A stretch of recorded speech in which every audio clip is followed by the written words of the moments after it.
Hi everyone, this is Rahul Chauhan from Avanti and आज के session में मैं आपके साथ डिस्कस करने वाला हूं कि बोर्ड एग्जाम्स जो आपके आने वाले हैं उन्हें किस तरीके से इफेक्टिवली अटेम्प्ट करना है। ये स्ट्रैटेजी बहुत ज़्यादा इंपॉर्टेंट होने वाली है बच्चों, क्योंकि अगर आप मेरे बताए हुए पॉइंट्स को बहुत अच्छे से फॉलो करेंगे तो जहां आप 85 प्लस एक्सपेक्ट कर रहे हैं, इन स्ट्रैटेजीज को फॉलो करने पे 5 से 10 नंबर आप और बढ़ा सकते हैं। तो ये कौन सी स्ट्रैटेजीज हैं जो आपके आने वाले बोर्ड एग्जाम्स के में आपकी मदद करने वाली है। चलिए आज इसको बहुत अच्छे से डिस्कस कर ही लेते हैं, वंस एंड फॉर ऑल ये चीज समझ ही लेते हैं कि अपने आंसर शीट को कैसे एक्सप्रेस करना है। साथ ही साथ मैंने अपनी स्लाइड्स में अटैच किए हैं प्रीवियस ईयर्स के टॉपर्स के सैंपल शीट्स जो सीबीएसई ने अपने वेबसाइट पे भी रिलीज किए थे। ये मैं आपके साथ इसलिए शेयर कर रहा हूँ ताकि आपको समझ आ सके कि आंसर लिखने का जो एक पैटर्न है उसका एग्जैक्ट आइडिया क्या होना चाहिए, उसको किस तरीके से एक्सप्रेस करना चाहिए। तो चलिए आज ये शुरू करते हैं बच्चों। साथ ही साथ मैं आपको बताना चाहता हूं कि ये वीडियो सिर्फ बोर्ड एग्जाम के बच्चों के लिए एप्लीकेबल नहीं है। अगर आप क्लास 9th में हैं या आप क्लास 8th में हैं या आप क्लास 11th में हैं, आप किसी भी क्लास को बिलोंग क्यों ना करते हो, अगर आपको अपना टेस्ट पेपर अटेम्प्ट करना है तो उसे और ग्रेसफुली कैसे एक्सप्रेस किया जा सकता है, ये आप यहाँ पर आज के सेशन में मुझसे सीख सकते हैं। तो एंड तक वीडियो जरूर देखिएगा, कहीं मत जाइएगा। और अगर आपको वीडियो पसंद आता है तो उसको लाइक जरूर कीजिएगा, वीडियो को अपने फ्रेंड्स के साथ शेयर जरूर कीजिएगा। तो चलिए बच्चों, बिना समय गवाए शुरू करते हैं। Let's start it up. So यहाँ पे जैसा कि आप देख पा रहे हैं कि अपने आने वाले बोर्ड एग्जाम को कैसे इफेक्टिवली अटेम्प्ट करना है उसके बारे में हम बात करने वाले हैं। तो सबसे पहला पॉइंट जो आप सबके दिमाग में रहना चाहिए, that is to read the question paper well. ये read the question paper well क्या होता है? ये होता है, इसका मतलब सीधा सीधा सा है कि भाई पहले क्वेश्चन पेपर को पढ़ने के लिए थोड़ा टाइम दे दो। ऐसा नहीं होना चाहिए कि क्वेश्चन पेपर सामने आया, सीधा क्वेश्चन 1 का आंसर लिख दिया, क्वेश्चन 2 का आंसर लिख दिया, क्वेश्चन 10 का आंसर, 20 का आंसर, हो गया मैडम मेरा पेपर। ऐसा नहीं करना है। आपको शुरू में पेपर जैसे ही हाथ में आए 10 से 15 मिनट आपको क्वेश्चन पेपर को इज्जत देनी है, आपको उसको इज्जत से बाकायदा पढ़ना है। भाई ये 10 से 15 मिनट में आप क्या करोगे, मैं आपको वो भी बता देता हूँ। पहले 3 से 4 मिनट में आप बहुत डिटेल में पढ़ोगे कि भाई जनरल इंस्ट्रक्शंस क्या हैं। मतलब क्वेश्चन पेपर को अटेम्प्ट करने के लिए इस तरीके से कुछ जनरल इंस्ट्रक्शंस लिखे हुए होते हैं। ये इंस्ट्रक्शंस क्या हैं, किस सेक्शन में कितने क्वेश्चंस हैं, उनका कितना मार्किंग है, ये सब आपको एक बार जरूर पढ़ना चाहिए। वैसे सीबीएसई ने अपने सैंपल पेपर 2021 के रिलीज किए ही हैं। मैंने उसी सैंपल पेपर का एक इंस्ट्रक्शन शीट यहाँ पे अटैच किया है। तो जो इंस्ट्रक्शंस यहाँ पे मेंशन्ड है वही इंस्ट्रक्शंस एग्जैक्टली आपको आपके फाइनल पेपर में भी मिलने वाले हैं। फिर भी एक बार just to have a cross check, आपको उसको जरूर पढ़ना चाहिए। इसमें आपका ज्यादा समय नहीं खर्च होगा, हार्डली 2 से 3 मिनट का समय आपका लगेगा।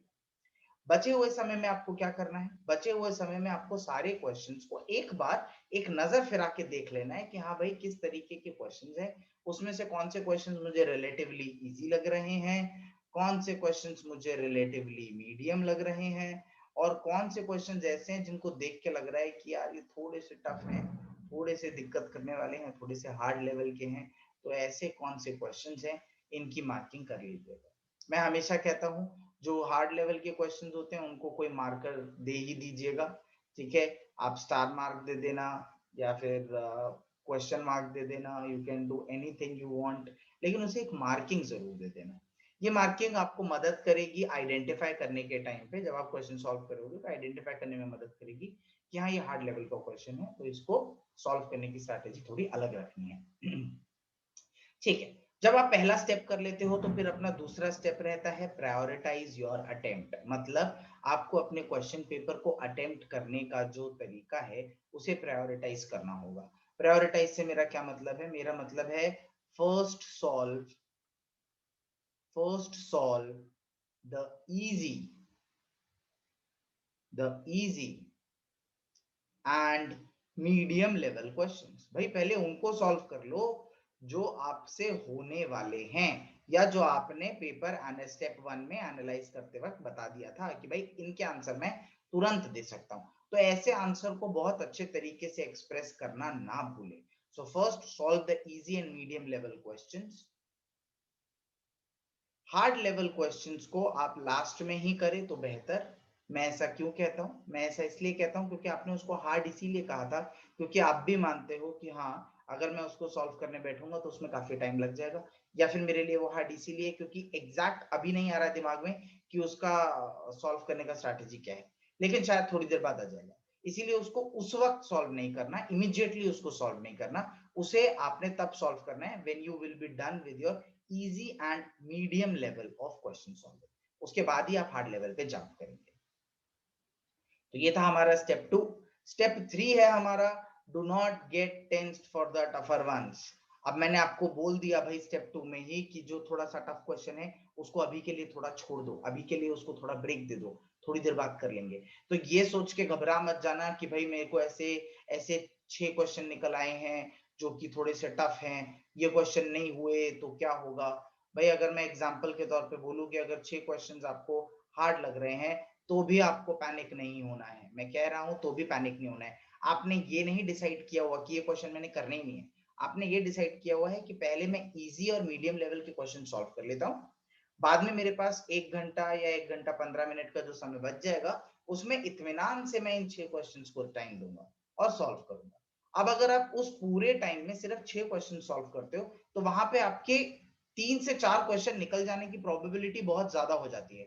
ऐसे में अगर आपने उसमें से 4 क्वेश्चंस भी सही निकाल लिए टाइम देने की वजह से, तो योर जॉब इज डन। जहां पे आपसे 6 क्वेश्चन नहीं सॉल्व हो पा रहे थे, वहां इन क्वेश्चंस को सबसे लास्ट में ठीक से टाइम देने की वजह से आप 4 क्वेश्चन सही कर पाए, और सिर्फ 2 ही क्वेश्चन ऐसे हैं जो शायद आपको थोड़ी सी दिक्कत आए। ये डिपेंड करेगा पर्सन टू पर्सन। आप 6 के 6 भी अटेम्प्ट कर सकते हो, आप 4 भी कर सकते हो, आप 5 भी कर सकते हो, डिपेंड करेगा कि आप इसको किस तरीके से हैंडल करते हो। लेकिन मेरा सजेशन यही है, टफर क्वेश्चंस को देख के कभी भी घबराना नहीं है, लास्ट में जितना टाइम बचेगा वो टफर क्वेश्चंस को देखकर सॉल्व करने में लगाना है। चौथा स्टेप जो मैं आपके साथ डिस्कस करना चाहता हूँ that is ensure speed and accuracy. हमेशा मैंने अपने टाइम पे जब भी एग्जाम दिए, कोई भी, चाहे वो एंट्रेंस एग्जाम हो, चाहे वो बोर्ड एग्जाम्स हो, चाहे वो नॉर्मल स्कूल एग्जाम्स हो, या फिर यूनिट टेस्ट भी क्यों ना हो, मैंने हमेशा उसको टाइम के साथ सिंक्रोनाइज किया है। अगर आप टाइम के साथ सिंक्रोनाइज नहीं करोगे तो गड़बड़ होने के चांसेस बहुत है। ठीक है, आपको कैसे पता चलेगा 3 घंटे के पेपर में कि क्या आप समय के साथ साथ अपने क्वेश्चन सॉल्व कर रहे हो या नहीं। हो सकता है ना कि किसी एक क्वेश्चन को लिखने में, उसकी कहानी लिखने में आपने बहुत लंबा समय खींच दिया, बट आप उसको ट्रैक कैसे कर पाओगे, और अगर ऐसा कहीं गड़बड़ हुआ है तो उस गड़बड़ को टाइम के अंदर अंदर कवर अप कैसे करोगे। ये सब होगा with the help of a watch. तो मैं हमेशा रिकमेंड करता हूँ रिस्ट वॉच लेकर जरूर जाना, चलती हुई रिस्ट वॉच लेके जाना, उसमें सेल हो, एक्टिव हो, घड़ी काम करती हो, बंद ना हो। तो ऐसी रिस्ट वॉच लेकर जाइए और उसको जरूर अपने टाइम के साथ मैप आउट करते जाइए। एक सिंपल सी स्ट्रैटेजी है, हर मिनट में घड़ी को देख के अपना टाइम बर्बाद ना करें। आधे आधे घंटे का एक रफ स्पैन ले कि ठीक है आधे घंटे बाद या 4 क्वेश्चन या 5 क्वेश्चन सॉल्व करने के बाद मैं घड़ी देख लूंगा कि मेरा टाइम क्या हो रहा है। अगर मैं 20 मिनट में 5 या 6 क्वेश्चन सॉल्व कर पा रहा हूँ लॉन्ग वाले, तो ठीक है, मतलब मैं टाइम के साथ अच्छा चल रहा हूँ। लेकिन अगर मैंने 20 मिनट हो गए हैं और एक नंबर के सिर्फ 3 ही क्वेश्चन सॉल्व किए हैं, तो फिर वो तो एक चिंता की बात है। तो मेरे को अगला स्टेप क्या करना है, मेरे को अपना दिमाग जल्दी दौड़ाना है, कहीं ऐसा ना हो मेरा पेपर छूट जाए। तो पेपर ना छूटे इसके लिए आपको टाइम के साथ एक्यूरेसी मेंटेन करते हुए चलना है। अगला पॉइंट है स्टेप नंबर 5। स्टेप नंबर 5 बहुत ही इंपॉर्टेंट स्टेप है, इसको मार्क कर दो भाई कंप्यूटर जी, आप इंपॉर्टेंट लिख दो इसके ऊपर। यस, तो कंप्यूटर जी ने भी इंपॉर्टेंट लिख दिया इसके ऊपर। ये इंपॉर्टेंट क्यों है? Always look out for internal choices and choose wisely. Her question में मतलब क्वेश्चन पेपर में ऐसे कई क्वेश्चंस आपके सामने आएंगे जिनमें इंटरनल चॉइसेस दे रखी होगी। जैसे कि मैंने एग्जैक्ट सीबीएसई का सैंपल पेपर उठाया हुआ है, यहाँ पे क्वेश्चन नंबर 11 के लिए 2 चॉइसेस दे रखी है, या तो आप इस क्वेश्चन को अटेम्प्ट करें या फिर आप इस क्वेश्चन को अटेम्प्ट करें। यहाँ पे दोनों क्वेश्चन अटेम्प्ट करने की वजह से आपको 1+1 नहीं मिलने वाला, आपको एक ही नंबर मिलने वाला है। और वो भी किस क्वेश्चन का मिलने वाला है मैं वो भी बता देता हूँ। आपने अगर दोनों पार्ट्स अटेम्प्ट कर लिए हैं तो टीचर आपका सिर्फ पहला अटेम्प्ट ही चेक करेगा। ये चेकिंग का, पेपर चेकिंग का एक रूल है जो बहुत समय से चला आ रहा है, और इसी रूल से आज भी पेपर चेक होते हैं। अगर बच्चे को लगा कि शायद मेरा ये वाला आंसर परफेक्ट ना हो, तो बच्चा ऐसे में दूसरा वाला भी अटेम्प्ट कर लेता है, टीचर आपके दूसरे आंसर को देखेगा भी नहीं। वो सिर्फ आपके पहले आंसर को ही देखेगा और उसी के बेसिस पे रिव्यू करेगा। पहला आंसर गलत हुआ, दूसरा आंसर सही हुआ, तो ऐसे में वो आपकी पहली चॉइस की वजह से आपको मार्क्स देगा, दूसरी चॉइस के कॉरेस्पॉन्डिंग वो कोई मार्क्स रिवॉर्ड नहीं करेगा। इसीलिए मैं कह रहा हूं अपना समय और अपना जो अटेम्प्ट रेट है दोनों को बचाएं। जो क्वेश्चन अच्छे से एक्सप्रेस कर सकते हो सिर्फ उसी को लिखो। तो ये बहुत इंपॉर्टेंट टिप है जो मैं आपके साथ शेयर कर रहा हूँ। इंटरनल चॉइसेस को देखना, जल्दी जल्दी में उसको स्किप मत कर देना, ठीक है। अगले पॉइंट की तरफ बढ़ते हैं। ये मेरा फेवरेट पॉइंट है भाई, ये मेरा फेवरेट पॉइंट है, वेरी वेरी इंपॉर्टेंट। लिख दो कंप्यूटर जी आप इसके ऊपर। कंप्यूटर जी लिखने में बिजी हैं, मतलब मैं ही लिख रहा हूँ बट कंप्यूटर जी हेल्प कर रहे हैं मेरी। So do not exceed the word limit. What does that mean? That means कि भाई हर एक मार्किंग के कॉरेस्पॉन्डिंग एक वर्ड लिमिट होती है। मान लीजिए एक थ्योरेटिकल क्वेश्चन आता है, एक ही क्वेश्चन आता है, थ्योरी में आपको लिखना है, वो 1 नंबर का है। तो अगर वो 1 नंबर का क्वेश्चन है तो आप या तो उसको 1 वर्ड में एक्सप्रेस कर दो, या फिर आप मैक्सिमम से मैक्सिमम 2 लाइंस का इस्तेमाल कर लो। जो पेपर की आती है ना लंबी वाली आंसर शीट की जो लाइंस आती है उसमें आपसे 2 लाइंस में एक्सप्रेस कर दो, ज्यादा मत जाना। अगर क्वेश्चन 2 मार्क्स का आता है, उसकी वर्ड लिमिट रहती है कुछ 20 to 30 वर्ड्स या 30 to 40 वर्ड्स की लिमिट रहती है। तो या तो आप उसको 2 लाइंस 2 to 3 या 3 to 4 लाइंस में एक्सप्रेस कर दो, ये ज्यादा बेहतर है। 3 to 4 लाइंस में एक्सप्रेस कर दो। अब एक्सप्रेस आंसर ही करना, कुछ और मत कर देना। कोई गाना वाना मत लिखाना कि राहुल सर ने बोला था भाई 2 नंबर के क्वेश्चन में 3 से 4 लाइन लिखाना, तो कोई भी गाने की लाइन में लिखाया, 3 से 4 लाइनों में मेरा हो गया, मेरे को 2 नंबर दो। ऐसा नहीं होने वाला भाई। आपको अपना आंसर एक्सप्रेस करना है, 3 से 4 लाइन में करना है, लेकिन क्वेश्चन को एक्यूरेटली एक्सप्रेस करना है। सिमिलरली अगर क्वेश्चन 3 मार्क्स का होता है तो लिमिट, वर्ड लिमिट रहती है कुछ 50 to 60, और उसको 5 से 6 लाइंस में, या फिर मैक्सिमम 5 लाइंस रहती है, मैक्सिमम 5 लाइंस रहती है, उतने में एक्सप्रेस कर देना। और 5 नंबर का अगर एक ही क्वेश्चन आ गया, वैसे तो आजकल ऐसा हो नहीं रहा है, आजकल 5 नंबर के क्वेश्चन को पार्ट्स में डिवाइड किया जा रहा है, लेकिन अगर 5 नंबर का क्वेश्चन आता है तो कम से कम 80 to 100 वर्ड्स में उसको एक्सप्रेस करना, अगर एक सिंगल क्वेश्चन आता है। जैसे कि मान लो आ गया define the functioning of heart, 5 number, तो आपका डायग्राम भी उसमें होना चाहिए, आपका एक्सप्लेनेशन भी होना चाहिए, वर्ड लिमिट आपकी थोड़ी ज्यादा होगी क्योंकि 5 नंबर का क्वेश्चन है। तो इस बात को ध्यान में रख के चलना। मैंने यहाँ पे बच्चों एक सैंपल अटैच किया हुआ है मेरे एक बच्चे का।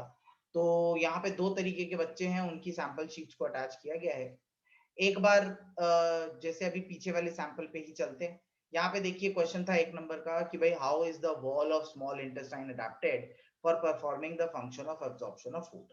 या तो ये वाला अटेम्प्ट कर लो आप, या सेकंड पार्ट अटेम्प्ट कर लो। बच्चे ने किया second part attempt. Out of goat and a tiger which one will have longer intestine, justify और आंसर। किसकी इंटेस्टाइन लंबी होगी और रीजन भी दे दो। तो बच्चे ने क्या किया है, एक बार शीट पे लिख दिया है goat needs a longer intestine to allow the digestion of cellulose। तो भाई सेल्यूलोज की डाइजेशन के लिए गोट के पास लंबी इंटेस्टाइन होती है। ये चलो मैंने मान लिया 1 नंबर का क्वेश्चन था, मैंने इसको कर दिया ओके, 1 नंबर दे दो बच्चे को, आगे चलो। लेकिन अगर यही बच्चा इस आंसर को इतना लंबा करके लिख देता है, भाई जस्टिफाई लिखा था तो वो जस्टिफाई करने बैठा और जस्टिफाई ही करता रह गया। अब उसने 5 नंबर की तरह इस आंसर को एक्सप्लेन कर दिया कि भाई गोट जो होती है वो हर्बीवोरस होती है, लायन जो होता है वो तो कार्निवोरस होता है। हर्बीवोर्स घास फूस पर अपना जीवन चलाते हैं। अब घास फूस पर जीवन चलाते हैं तो घास फूस में सेल्यूलोज ज्यादा होता होगा, और ये होता होगा और वो होता होगा, फलाना फलाना करते करते ये बच्चा आंसर को बहुत लंबा खींच गया। अब ऐसे में मैं ये नहीं करने वाला हूं कि मैं इस बच्चे के नंबर काट दूंगा, नहीं, मैं इसको नंबर दूंगा और एक ही नंबर दूंगा क्योंकि क्वेश्चन 1 नंबर का था। मैं खुश होकर कि उसने बहुत बड़ा पैराग्राफ लिख दिया उसको 5 नंबर नहीं देने वाला। साथ ही साथ बच्चे ने अपना टाइम भी वेस्ट किया है, उसने 1 नंबर के क्वेश्चन में इतना टाइम लगा दिया, तो वो 5 नंबर के क्वेश्चन तक जब तक पहुंचेगा, आप सोचिए क्या उसके पास टाइम बचेगा। तो ऐसी गलती मत कीजिएगा। यहाँ पे इसको मैं टिक तो मार दूंगा, शायद मैं उस बच्चे को नंबर भी दे दूंगा, लेकिन मेरा एक इंप्रेशन बन जाएगा बच्चे की आंसर शीट को लेके कि इसको आंसर एक्सप्रेस करना नहीं आता है। तो ऐसा इंप्रेशन आपको अपनी आंसर शीट से नहीं डलवाना है। साथ ही साथ मैं हमेशा कहता हूं अपने आंसर्स को एक नीट और क्लीन मैनर में एक्सप्रेस करें। नीट और क्लीन मैनर आप समझ ही रहे हैं, आंसर को साफ साफ शब्दों में लिखें, क्लियरली लिखें। जब भी आंसर लिखते हैं तो वो दिखना चाहिए कि हाँ वो एक आंसर है। कभी कभी ऐसा होता है कि 7th क्वेश्चन का सेकंड पार्ट का बी वाला आंसर आप लिख रहे हो, तो ये कोडिंग आप अच्छे से करें, ठीक है। कोडिंग जिस भी आंसर की कर रहे हो अच्छे से करो और साफ तरीके से लिखो।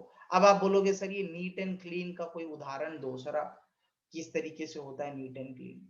तो उसी के लिए मैं आपको दिखाता हूँ सीबीएसई के गाइडलाइंस में जो प्रीवियस ईयर के टॉपर्स हैं उनकी आंसर शीट जो रिलीज हुई है, तो उनके आंसर्स कैसे एक्सप्रेस करें। अब आप देखिए बच्चों यहाँ पे इन्होंने क्या किया हुआ है। हर क्वेश्चन को देखिए 1 मार्क का क्वेश्चन है, पहले 4 से 5 क्वेश्चन जो है 1 मार्कर है। तो देखिए उसने ज्यादा से ज्यादा 2 या मैक्सिमम 2.5 लाइंस में अपने आंसर को खत्म किया है। साथ ही साथ जो वर्ड उनको इंपॉर्टेंट लगा है उसको उन्होंने हाईलाइट किया है। हाईलाइट करने से क्या होता है, टीचर को अपने आंसर में जो वर्ड ढूंढना है वो वर्ड उनको बड़ी आसानी से नजर आ जाता है क्योंकि वो अंडरलाइन हो रखा है। साथ ही साथ जो कोडिंग हो रखी है क्वेश्चन नंबर की वो बहुत अच्छे से हो रखी है। सारे लेटर्स मुझे साफ से समझ आ रहे हैं, तो इसको बोलते हैं neat and clean way of writing. ठीक है, एक और सैंपल आपको दिखाते हैं। ये देखिए यहाँ पे रिएक्शन लिखा हुआ है बच्चे ने, तो साइंस में जो भी केमिकल रिएक्शन लिखा है बच्चे ने बैलेंसिंग भी की है। साथ ही साथ बच्चे ने जो भी केमिकल कंपाउंड्स लिखे हैं उनके नाम लिख दिए हैं। तो जब उसने नाम लिख दिए तो इसने टीचर का कर दिया है दिल खुश कि हाँ भाई इसको रिएक्शन तो पता ही है, लेकिन इसने रिएक्शन रटी नहीं है, इसको केमिकल्स के नाम भी पता है। तो ऐसे में क्या होता है, being a teacher, being a paper checker, मेरा इंप्रेशन इस आंसर शीट को लेके बहुत अच्छा हो जाता है। ऐसे में आगे अगर छोटी मोटी गलती बच्चे ने कहीं पे कर भी दी है तो एज अ टीचर मैं बोलूंगा कि नहीं भाई उसने इतना ग्रेसफुली अपना पेपर एक्सप्रेस किया है, आधे पौने नंबर के लिए मैं बच्चे के मार्क्स ना भी काटूं तो चलेगा। ऐसे ही बच्चे अपने आंसर शीट में 100 ऑन 100 ले आते हैं। इसका ये मतलब नहीं है कि उनके आंसर शीट में कोई भी गलती नहीं होती, इक्के दुक्की गलती होती है, बट उसे इग्नोर किया जा सकता है compare to the entire paper. तो मैं इसीलिए चाहता हूं कि आप अपने पेपर को भी बहुत अच्छे से एक्सप्रेस करें। देखिए जहां पे डिफरेंस बिटवीन का क्वेश्चन आया वहां पे डिफरेंसेस को एक बहुत अच्छे से स्केल से लाइन बना के, ऐसे ऐसे मत कर देना ये लो भाई मैं हाथ से लाइन बना लेता हूँ स्केल तो लाया नहीं हूँ। आप जितना खराब तरीके से पेपर एक्सप्रेस करोगे शायद आपको नंबर अभी मिल जाए, लेकिन आने वाले क्वेश्चन में उसका इम्पैक्ट जरूर पड़ता है। तो आप इन चीजों को जरूर नोटिस कीजिएगा। हर आंसर में मैंने एक चीज नोटिस की है, इंपॉर्टेंट वर्ड्स को बच्चे ने हाईलाइट किया है, तो एक इंप्रेशन पड़ता ही पड़ता है ऑन दी पेपर चेकर। साथ ही साथ कुछ पॉइंटर्स और हैं, 2-3 पॉइंटर्स और मैं आपके साथ शेयर करना चाहूंगा। हर आंसर लिखने के बाद एक लाइन अगर आप खींच पाए, जैसे कि भाई एक आंसर था आंसर 1, आपने लिखा उसके लिए कुछ सेंटेंस, फिर आपका आया आंसर 2, उसके लिए आपने लिखा एक सेंटेंस। तो अगर आपने इसके लिए आंसर, पेपर खत्म हो गया है, आपके पास 7-8 मिनट 8-10 मिनट बचे हैं, तो बीच में एक लाइन बना देने से साफ साफ दिखता है कि आंसर 1 और आंसर 2 क्या है। तो उनको ढूंढना, उनको चेक करना एक पेपर चेकर के लिए बहुत आसान हो जाता है। कहने का मतलब आप पेपर चेकिंग का काम अपने टीचर के लिए, पेपर चेकर के लिए जितना आसान करोगे, पेपर चेकर भी आपके पेपर को देख के उतना खुश होगा और आपको उतना ही ज्यादा मार्क्स प्रोवाइड करेगा। साथ ही साथ ये कंपलसरी नहीं है .8, लेकिन अगर आप कर पाओ, अगर आपके पास पेपर सॉल्व करने के बाद, रिवाइज करने के बाद थोड़ा टाइम बच जाए तो आप ये काम कर सकते हो। साथ ही साथ always draw diagrams with pencil and label them in Capitals. जितने भी डायग्राम्स बनाओ उसको पेंसिल से बनाओ, साफ तरीके से बनाओ, और अगर आप उनकी लेबलिंग कर सको तो बहुत ही बढ़िया है। अगर लेबलिंग हो जाए तो बस मजा ही आ जाए। ठीक है, तो लेबलिंग के लिए देखिए जैसे यहाँ पे हो रखा है, एक नर्व सेल का डायग्राम बनाया गया है, तो यहाँ पे लेबलिंग बहुत अच्छे से की गई है। अब यहाँ पे इन्होंने कैपिटल और स्मॉल लेटर्स का इस्तेमाल किया है, वो भी ठीक है। जब आप कैपिटल लेटर में कोई चीज लिखते हो तो वो अलग से नजर आती है, दैट्स व्हाई मैं बोल रहा हूँ अगर आप कैपिटल्स में लिख सको तो बहुत अच्छा हो जाएगा। ओके, तो ये है एक तरीका अपने डायग्राम्स को एक्सप्रेस करने का, क्योंकि बायोलॉजी वाले सेक्शन से डायग्राम्स का इंपॉर्टेंस बहुत ज्यादा होता है। And last but not the least, revise the complete answer sheet in the last 10 minutes. ये मैं हमेशा कहता हूं, अपने हर पेपर पे मैंने ये किया है। और कई बार लास्ट के पूरा आंसर शीट लिखने के बाद कई बार रिवाइज करते करते मेरे को ऐसी छोटी मोटी गलतियां अपने आंसर शीट्स में मिली है जिनको मैं लास्ट मिनट में करेक्ट कर पाया हूं और अपने मार्क्स को अपग्रेड कर पाया हूं। तो मैं आप बच्चों से ये रिक्वेस्ट जरूर करूंगा कि अपना आंसर पेपर, मान लीजिए अगर 3 घंटे का है तो 2 hours 50 minutes में एग्जैक्टली सॉल्व करें, ताकि आखिरी 10 मिनट का इस्तेमाल आप पेपर की चेकिंग में, क्रॉस चेकिंग में निकाल सके। इस तरीके से आप 100% श्योर हो जाते हैं कि हाँ, आपने कुछ गलती से भी छोड़ा नहीं है और आपने जो लिखा है वो एक सैटिस्फैक्टरी अमाउंट और सैटिस्फैक्टरी लेवल से लिखा है। तो बच्चों, अगर आप इतने पॉइंट्स को फॉलो करेंगे तो आपका अपकमिंग पेपर बहुत अच्छा होगा। मैं आप सभी बच्चों को आपके आने वाले बोर्ड एग्जाम्स के लिए ऑल द बेस्ट कहना चाहता हूँ। So do your best guys, अच्छे से प्रिपेयर कीजिए एंड इन एडवाइजेस को जरूर फॉलो कीजिए। वीडियो अगर आपको बहुत पसंद आया है तो इसको लाइक जरूर कीजिएगा, सपोर्ट कीजिएगा एंड अपने फ्रेंड्स के साथ शेयर भी जरूर कीजिएगा। So that's it guys, I will see you in the next video.